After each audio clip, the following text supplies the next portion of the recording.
बिस्मिल्लाहिर्रहमानिर्रहीम। अस्सलाम वालेकुम। खालिद खुर्शीद साहब, रहूफ हसन साहब, बैरिस्टर गौहर साहब, कोमल जोसेफ, शोएब शाहीन, समाविया, शहरियार आफरीदी। इंशाल्लाह ये बहुत जल्द हम सारे जलसों में आपकी आवाजें सुनेंगे। हम तरस गए हैं। इंशाल्लाह। ये वक्त दूर नहीं है जब इमरान खान स्टेज पे होगा और आप इसी तरह लंबे नाम बोलेंगे। इंशाल्लाह। कौन बचाएगा पाकिस्तान? इमरान खान, इमरान खान। कौन बचाएगा पाकिस्तान? इमरान खान, इमरान। मेरे पास टाइम बहुत कम है। ये वलीद को ही आट आता है कि वो मेजबान बनकर भी किस किस तरह तकरीरें निकालते हैं बीच में से, और आज खान साहब की बहुत ज्यादा कमी महसूस हो रही है। तो शहरियार आफरीदी के बराबर में बैठे हुए हैं जनाब अली मोहम्मद खान। आप सबका बहुत बहुत शुक्रिया। मैं मुख्तसर सी बात करूंगा। My time starts now. मैं मुख्तसर सी बात करूंगा। आज है 23 मार्च। करारदाद पाकिस्तान जिस दिन मंजूर हुई थी, और मीनार पाकिस्तान वो जगह थी, हिस्टोरिक जगह जहां पे ये करारदाद मंजूर हुई थी पाकिस्तान बनाने की। तो वही जगह थी मीनार पाकिस्तान लाहौर। 2011 इमरान खान की सरबराही में पूरी कौम ने फैसला किया। 30 अक्टूबर 2011 को सारी कौम वहां इकट्ठी हुई और उन्होंने कहा, हम वहां मौजूद थे, और उन्होंने कहा कि जिस तरह से 23 मार्च 1940 को इस कौम ने पाकिस्तान बनाने के लिए करारदाद को मंजूर किया, और आज मीनार पाकिस्तान लाहौर में इमरान खान के साथ पाकिस्तान को बचाने की करारदाद मंजूर करते हैं। ये वहां पे लोगों ने अहद किया था और पाकिस्तान की सियासत को बदल के रख दिया था। ये आप सब गवाह हैं कि जो जज्बा पाकिस्तान बनाने की तहरीक में कायदे आज़म मोहम्मद अली जिन्ना के साथ कौम का शामिल था, आज वो जज्बा पाकिस्तान बचाने की तहरीक में इस कौम का अपने लीडर इमरान खान के साथ वो शामिल है।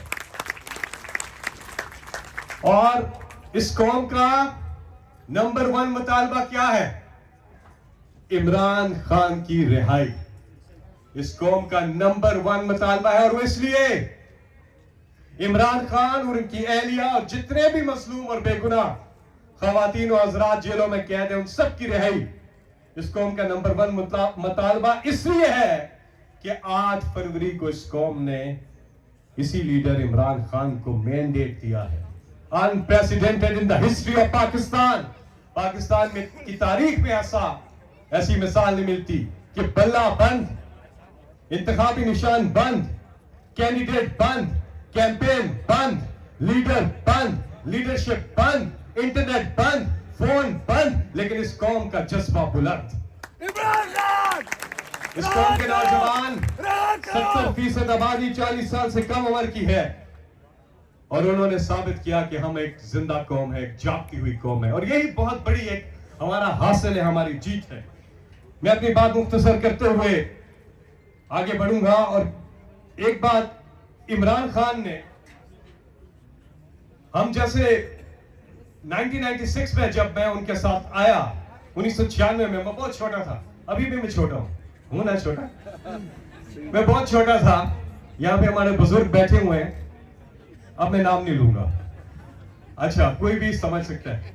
लेकिन इमरान खान ने एक बात की थी, हम इस कॉर्नर इतने ही लोग थे शायद, एक मीटिंग में थे, एक बात की थी उस कॉर्नर मीटिंग में इमरान खान ने, वो वादा किया था अपनी कौम से।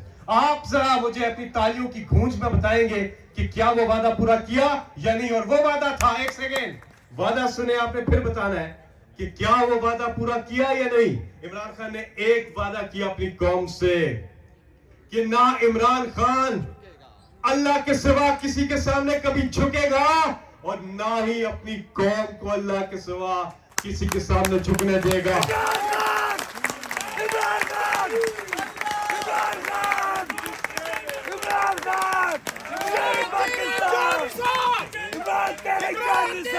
इमरान खान ने ये बात क्यों की थी اور وعدہ کیسے پورا کیا؟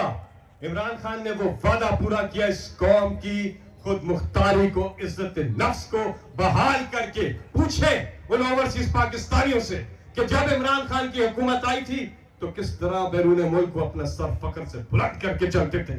سیلف اسٹیم بحال کی، اس قوم کی خودداری کو، خود مختاری کو عمران خان نے بحال کیا۔ اور انہی کے بارے میں علامہ اقبال نے فرمایا تھا کہ دیار عشق میں اپنا مقام پیدا کر، نیا زمانہ نئے صبح و شام پیدا کر، میرا طریق امیری نہیں فقیری ہے، خودی نہ بیچ غریبی میں نام پیدا کر۔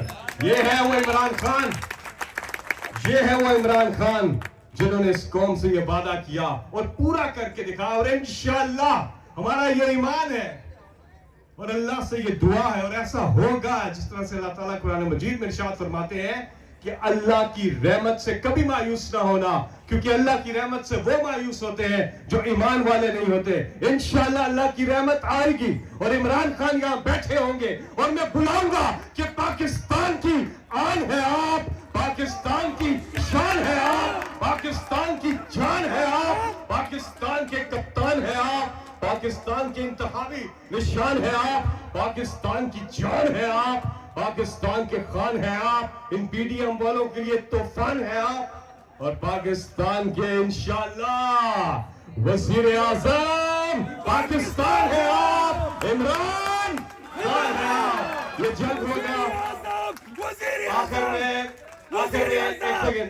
آخر میں بات اپنی ختم کر کے کہ آج 23 مارچ پہ ہم یہاں پہ موجود ہیں اور جو پاکستان بنانے کی قرارداد، کہ جس پاکستان، وہ پاکستان جو صحیح معنوں میں قلعہ قائد اعظم کا پاکستان، لیکن انفارچونیٹلی آج بھی 4 بڑے چیلنجز اپنی جگہ موجود ہے۔ نمبر 1 انسانی حقوق کی پاسداری، نمبر 2 ہمارے آئین کی بالادستی، نمبر 3 آزاد عدلیہ، اور نمبر 4 آزادی رائے۔ یہ سارے چاروں کے چاروں چیلنجز آج بھی اپنی جگہ قائم ہیں۔ ہم نے قوم بن کر ان سب کو، اپنے ان چیلنجز کو دور کرنا ہے اور پاکستان کو صحیح معنوں پہ بنانا ہے، قائد اعظم کا پاکستان۔ آئے مل کے اللہ سے یہ دعا کریں۔ یہ شاعر نے، ولید اقبال صاحب، بڑی خوبصورتی سے اس میں دعا کی ہے اور